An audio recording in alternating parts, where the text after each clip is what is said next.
Hi மக்களே, Tuesday morning. இன்றைக்கி நான் ஆஸ் யூஷுவல் முருகருக்கு தான் பூஜை பண்ணேன். ஸ்டார்ட் பண்ணிட்டேன். அபிஷேகம் பண்ணிகிட்ருக்கும் போதே எனக்கு ஸ்ட்ரைக் ஆகுங்க. நான் உங்ககிட்ட ஆல்ரெடி என்னோடய விலாக்ஸில் சொல்லியிருப்பேன். எப்போ நான் அபிஷேகம் பண்ணனாலும் இவர் எப்படி உள்ளே வந்தாருன்ற அந்த ஸ்டோரி எனக்கு மைண்டில் ஓடிட்டே இருக்கும். அப்படி தான் இன்றைக்கும் நான் அப்படி தான் நினச்சேன். பட் அது உங்ககிட்ட ஷேர் பண்ணல. அதை நான் இன்றைக்கி ஷேர் பண்ணுறேன்.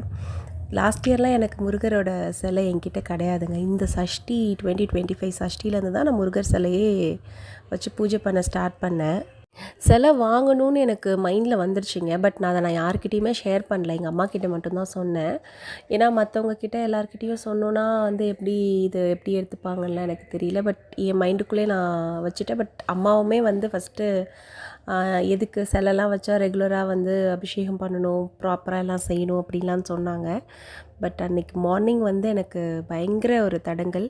ஈவினிங் பயங்கர மழைங்க. வெளியவே போக முடியல. ஆறு மாதிரி ஓடிச்சு. மறுநாள் சஷ்டி நம்ம கொண்டே வந்தாகணும். ஸோ ஆட்டோவில் போயிட்டு தான் நான் அதெல்லாம் பண்ணேன்.